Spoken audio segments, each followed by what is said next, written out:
네, 선생님들 안녕하세요. 지난 1부에 이어서 에미텍스14 변이 비수세포 폐암 치료제 테포티닙의 심층 분석 2부를 시작하겠습니다. 1부에서 기초적인 데이터를 다뤘다면요. 오늘은 실제 임상 현장에서 우리가 마주하게 되는 좀 더 구체적이고 심도 있는 고민들에 대한 답을 데이터와 함께 찾아보겠습니다. 오늘 다룰 내용들입니다. 아마 진료 보시면서 가장 까다롭게 느끼실 뇌 전이 문제부터 시작해서요. 장기 치료 시의 안전성, 그리고 환자의 삶의 질 문제, 또 과연 몇 차 치료에 쓰는 게 가장 좋을지, 치료 반응을 예측할 바이오마커는 없는지, 마지막으로 실제 현실 세계 데이터는 어떤지까지 정말 궁금해하실 만한 내용들로 꽉 채웠습니다. 자, 그럼 첫 번째 섹션부터 바로 시작하겠습니다. 우리 환자분들에게도 또 저희 의료진에게도 가장 큰 숙제 중 하나죠. 바로 뇌의 전이 문제입니다. 사실 어떤 표적 치료제든 이 질문을 피할 수가 없죠. 과연 이 약물이 혈내장병, 그러니까 BBB를 잘 통과해서 머릿속에서도 충분한 효과를 보여줄 수 있는가? 이게 정말 핵심적인 질문입니다. 자, 이 숫자를 한번 보시죠. 66.7%. 정말 놀라운 수치 아닌가요? 이게 바로 테포티닙의 두개강 내 객관적 반응률인데요. 중추신경계 안에서 아주 강력한 항암 효과를 발휘한다는 걸 명확하게 보여주는 데이터라고 할 수 있겠습니다. 더 중요한 건요, 이런 효과가 머릿속에서만 나타나는 게 아니라는 겁니다. 두개강 내 반응률도 훌륭하지만 전신적 반응률도 56% 이상으로 일관성 있게 나타났습니다. 반응 기간이나 무진행 생존 기간도 인상적이고요.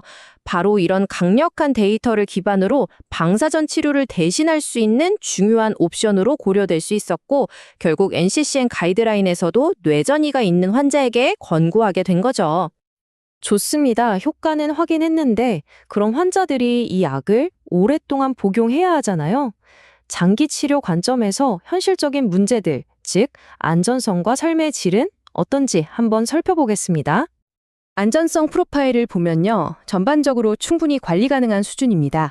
가장 흔하게 나타나는 건 역시 말초 부종인데요. 이건 선생님들께서도 잘 아시는 것처럼 MET 억제제에서 나타나는 대표적인 계열 효과죠. 다행히 그레이드 3 이상의 심각한 부종은 11% 정도로 대부분은 경미한 수준이었습니다. 여기서 핵심은 이거죠. 부작용이 생겼을 때 그냥 두는 게 아니라 이렇게 체계적으로 관리할 수 있다는 겁니다.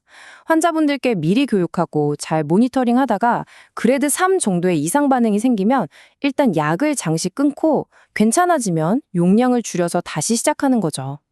이런 명확한 관리 전략이 있으니까 환자의 치료 지속성을 크게 높일 수 있습니다. 그리고 이렇게 이상 반응을 잘 관리한 결과가 바로 이겁니다. 환자의 삶의 질이 안정적으로 유지된다는 거죠.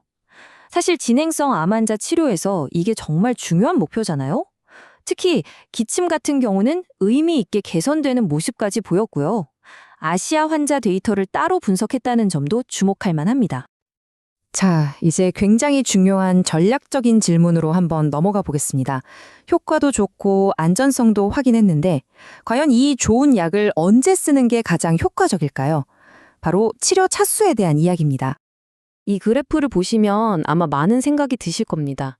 이건 간접 비교 분석이긴 하지만 1차 치료에서 테포티닙을 썼을 때 무진행 생존 기간이 무려 15.9개월입니다.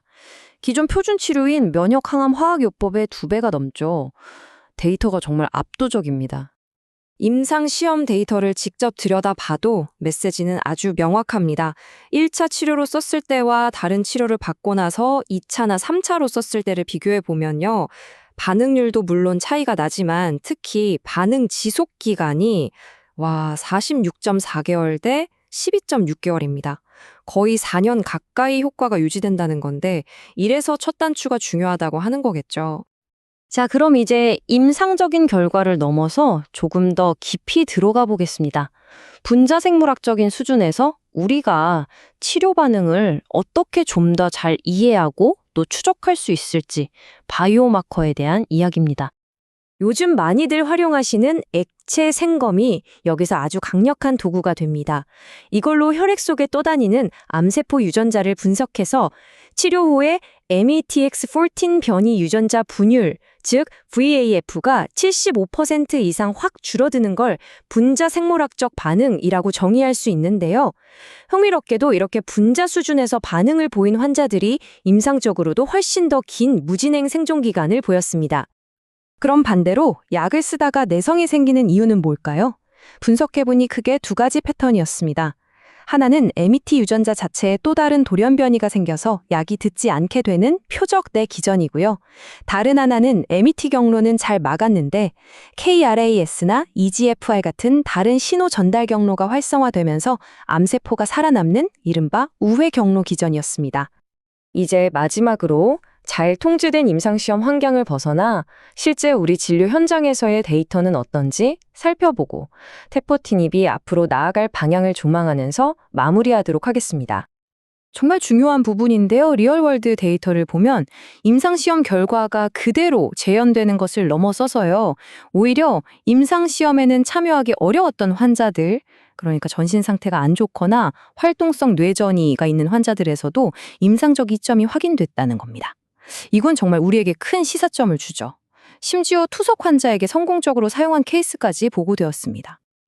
그리고 테포티닙의 이야기는 여기서 끝나지 않습니다.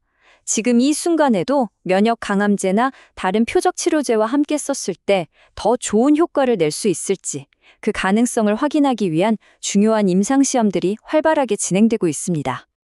오늘 우리가 함께 살펴본 이 모든 강력한 근거들은 결국 우리에게 하나의 질문을 던지는 것 같습니다.